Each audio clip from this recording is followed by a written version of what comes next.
My girlfriend said, "I'm still going, just not with you." I replied, "Then we're done for good." Then I packed my bags, moved out, canceled every ticket and reservation in my name, and waited as their airport check-in turned into a meltdown that exposed a truth none of us could ignore. Welcome to AF Tales. Today's story is about a man who planned a dream vacation to propose to his girlfriend, only for her to decide she would take his trip with a coworker instead. As you listen, think about the moment where you would have drawn the line. I am a civil engineer. I design bridges and buildings, the kind of structures people pass every day without thinking about how they were made. It pays well. I work long hours. I do my job and I do it well. For a long time, I assumed if you showed up and did the work, life would be fair. I was wrong. Her name was Adriana. We had been together for 3 years. We met at a friend's wedding in June 2021. She worked in marketing at a tech startup downtown. She was smart, confident, and she had one of those laughs that could change the mood of an entire room. We moved in together about a year and a half in. A simple 2-bedroom apartment in a decent part of town, close to both our jobs. We split the rent, the bills, the groceries. It felt equal. It felt like we were building something real. I started to picture a future with her. I even browsed engagement rings late at night, scrolling on my phone while she slept next to me. I told myself I was waiting for the right moment. Looking back, I think a part of me already knew something was off. The big right moment I was planning was a trip. 2 weeks in Costa Rica. A beachfront bungalow in Manuel Antonio. Surfing lessons, ziplining in Monteverde, a day trip to Arenal Volcano. I put everything on my card. Both tickets, the bungalow, the rental car, all the activities. I worked overtime, cut back on extras, saved for months. My plan was to propose on the last night. Sunset over the Pacific, a simple platinum ring with a small diamond, nothing flashy, just like I thought our relationship was. Solid and steady. Then came Thursday, September 21st. I remember the date because it was my dad's birthday. I had called him that morning. The day itself felt normal until it didn't. I came home around 6:30 in the evening. Adriana was on the couch with her phone in her hand and a half-empty glass of white wine on the table. The TV was on mute. She barely glanced up. "Hey," I said, dropping my bag. "Hey," she said, eyes still on her screen. I grabbed a beer, sat down next to her, and tried to relax after a long day dealing with a contractor who could not read a blueprint. 3 more weeks until Costa Rica, I said. "You excited?" She did not answer right away. She kept scrolling, then put her phone down and looked at me with a strange, distant expression. "About that," she said. "I'm still going, just not with you." I blinked. "What?" "I'm going with Brendan from the office," she said. I knew the name. Brendan was the mid-20s coworker she had mentioned a few times. Gym selfies, office stories, that kind of thing. "You're joking," I said. "I'm not," she replied. I reminded her that I had paid for the entire trip, that I had planned it for us. She shrugged. "I know and I appreciate it, but Brendan and I have gotten close lately, and honestly we need to see where this goes. You've been distant, distracted, always working, always tired. I need someone who is actually there." So the overtime I worked to fund our vacation was now part of the case against me. "So you're leaving me for this guy?" I asked. "I'm not leaving you," she said, like she was explaining something basic. "I'm exploring my options. You can still come on the trip if you want. I'm sure Brendan would not mind. He's pretty cool about stuff like that." This was not confusion. It was entitlement. Something in me went very quiet in that moment. Not rage, not begging, just a clear, flat line. "That's your decision," I said. She looked almost confused, like she expected a fight. "That's it?" she asked. "What else is there to say?" I replied. "You made your choice. I heard you." She stared at me for a second, then picked up her phone. "Okay then, I'm staying at Brendan's tonight. I'll come back tomorrow to grab some things." "Sure," I said. She stood up, grabbed her purse, and left. No hug, no second look. When the door closed, I sat in the silence for a few minutes. The muted TV flickered. The fridge hummed. A car alarm sounded faintly outside. Life kept going like nothing had happened. After about 5 minutes, I finished my beer, stood up, and started packing. Not her things. Mine. I went through the apartment calmly, clothes from the closet.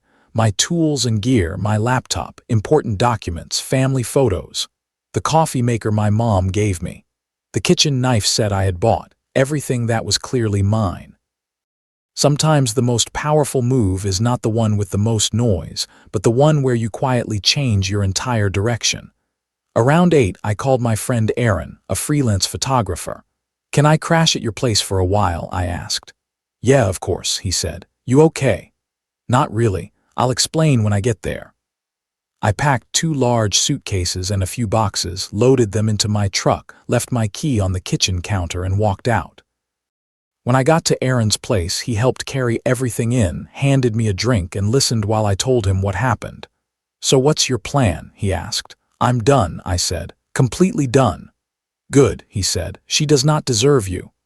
The next morning I called the landlord and had my name taken off the lease.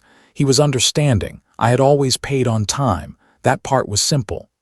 The Costa Rica trip was not. Everything was in my name and on my card. That meant I still had control. That night, around 1:47 in the morning, sitting in Aaron's guest room, I logged into the airline website and canceled Adriana's ticket. I got a refund minus a small fee. Then I called the bungalow. A woman named Carmen answered. I explained that my girlfriend would no longer be joining me and that no one but me should be allowed to check in. "I understand," she said. "We will only allow you to access the bungalow. If anyone else arrives, we will refuse them." I thanked her and then canceled my own ticket as well. I did not want to go either. The trip was ruined for me, but she did not need to know that. Then I blocked Adriana on everything: phone, socials, clean break. For 2 weeks I heard nothing. I moved into a small studio near my job. I threw myself into work and the gym, kept my head down, and built a new routine. Aaron made sure I was eating and dragged me out for pool and quiet drinks. He did not bring her up unless I did. 3 days before the original departure date, my phone rang from an unknown number. I answered. "Hey, sweetheart," a familiar voice said. It was Helen, Adriana's mom. I had always liked her, direct and kind. She said Adriana had told her we were still going on the trip together, just taking space and planning to work things out. I actually laughed. "Helen, I'm not going on that trip," I said, "and neither is she." I told her everything I had done, the canceled tickets, the bungalow instructions, moving out, removing my name from the lease. Helen was quiet for a moment, then sighed. "She has no idea," she said. "No," I replied, "she doesn't." "Are you going to tell her?" she asked. "I figure she'll find out at the airport," I said. "I don't blame you," Helen said. "I raised her better than this. You deserved better." We talked a little longer. She told me to take care of myself. I told her the same. The morning of the flight, I woke up in my new place, made coffee, and sat by the window as the sky lightened. Their flight was scheduled for 7:15. I imagined them at the airport, probably running late, standing in line. Around 8:47, my phone lit up with a string of calls from blocked numbers. I ignored them. At 9:03, Helen called again. "She is losing it," Helen said. "She has been calling me non-stop. Brendan's ticket was canceled. The bungalow will not let them check in. They are stuck and he is furious." I took a sip of coffee. "That sounds rough," I said. "She wants to talk to you," Helen said. "Are you going to unblock her?" I thought about it for a second. "Yeah," I said, "I will. Once." "You are a better man than most," Helen said. I unblocked Adriana's number. Within seconds, she called. I let it ring a few times before answering. "Do you know what just happened at the airport?" she cried. Her voice was full of panic. "What happened?" I asked calmly. She told me the whole story between sobs, how they reached the counter and the agent said there was no ticket for Brendan, how they tried to argue, how airport staff checked and said only one ticket had ever been issued and it had been canceled 2 weeks earlier. How Brendan started yelling at the staff, then at her. She said they called the bungalow, hoping to still use the reservation, only to be told the booking was canceled and that only I was allowed to check in. "They said your name," she said. "They said they had instructions from you. What did you do?" "I canceled your ticket," I said, "and mine. I am not going, and neither are you." "Why would you do that?" she shouted. "I told everyone at work." "Brendan took 2 weeks off. We have plans." "You made plans with a trip I paid for," I said. "A trip I planned for us. You decided to replace me and keep my vacation, so I took it back." That is crazy, she said. You cannot just— I can, I said. The tickets were in my name, the reservation was in my name, the card was mine. You are not entitled to my money or my time after you chose someone else. There was a long pause. I could hear noise in the background, Brendan asking what I had said, Adriana's breathing uneven. Where are you? She asked finally. Are you at the apartment? No, I said. I moved out 2 weeks ago, my name is off the lease. You are on your own for the full rent now. You moved out, she whispered. I cannot afford that place alone. The rent is $2,100 a month. Where am I supposed to go? That is not my problem anymore, I said. Please, she begged. Can we just talk? I made a mistake, I see that now. Brendan is not what I thought. Can we sit down and talk? No, I said. This is the part many people struggle with, saying no and then not explaining it to death. You cannot do this, she cried. You are being cruel. You already did this, I said. You ended our relationship when you decided to take my vacation with someone else. I just responded. She went quiet. I love you, she said softly. No, I said. You love having stability, you love not being alone, that is different.